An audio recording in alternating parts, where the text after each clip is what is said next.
बाकी हानवा season 2 episode 6 में तोपोगावा Yujiro हानवा को बताता है कि बाकी पिक्कल से लड़ने के लिए तैयार नहीं था, फिर भी वो उसके सामने खड़ा था। यूजिरो हानवा बोलता है उस जंगली का कठिन वक्त आ गया है। बाकी अपने डैड यूजिरो हानवा के बारे में सोचता है और बोलता है मेरे डैड पक्का मुझे कमजोर समझ रहे होंगे। यहाँ रिएट्सु कात्सुमी को ट्रेनिंग दे रहा होता है, वो बैक पंच के बारे में बता रहा होता है, वही मूव जो कात्सुमी ने हानायामा पर अपनाया था। यहाँ पिक्कल को क्लोरोफॉर्म के लिक्विड में रखा हुआ था। तोपोगावा बोलता है अब पिक्कल को ये जगह पसंद आ गई है क्योंकि यहाँ उसे खाने को भी मिलता है और तरह तरह के लोग उसे लड़ने यहाँ पर आते रहते हैं। लेकिन तभी पिक्कल नींद से जागता है, उसको देख सभी गार्ड सतर्क हो जाते हैं। तोपोगावा बोलता है अभी तुम और सो सकते हो। एल्बर्ट बेन हैरानी से पूछता है क्या तुम्हें लगता है कि उसे तुम्हारी बात समझ आएगी, पर पिक्कल सो जाता है। यहाँ कात्सुमी और रिएट्सु शॉक वेव की स्टडी कर रहे होते हैं, जिसके लिए कात्सुमी चाबुक का इस्तेमाल करता है। उसको सही तरीके से घुमाने पर वो सुपर सोनिक वेव की स्पीड हासिल कर लेता है। इसके बाद कात्सुमी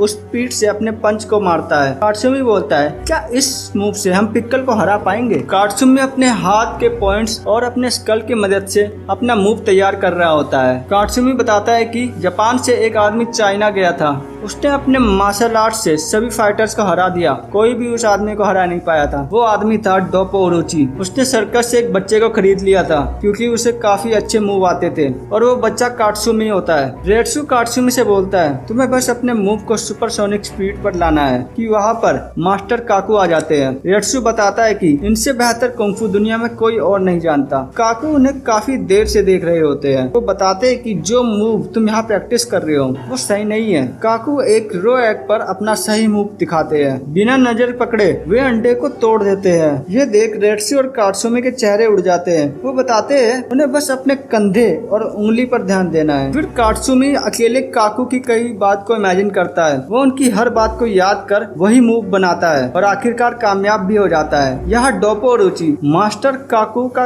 वेलकम कर रहे होते हैं। मास्टर काकू रिएट्सु से पूछते हैं क्या तुमने पहले कात्सुमी को एक ही मुक्के में हरा दिया था। रिएट्सु कहता है हाँ, लेकिन वो बहुत पहले की बात है, अब कात्सुमी काफी बेहतर हो चुका है। मास्टर काकू बोलते हैं कि शायद अगर कात्सुमी चाहे तो वो अपने पंच से मुझे भी हरा सकता है। यहाँ कात्सुमी अपने पंच को बेहतर बनाने की तैयारी कर रहा होता है। खुद को सही पोजीशन में इमेजिन कर वो उस मूव को दोहराता है जिससे शिनशिनकाई की बिल्डिंग पूरी तरीके से हिल जाती है और वहाँ कमरे में मौजूद सभी खिड़कियों के कांच टूट जाते हैं। ये देख सभी स्टूडेंट ऊपर पहुँचते हैं। वहाँ कात्सुमी बताता है उसने एक नया मूव मास्टर कर लिया है। इस और बाकी हानवा भी अपनी ट्रेनिंग के लिए नदी के पास मैदान में होता है। वो अपने लिए एक दुश्मन इमेजिन कर रहा होता है जो कि एक टीरेक्स होता है। और यहीं पे एपिसोड खत्म हो जाता है। Thanks for watching.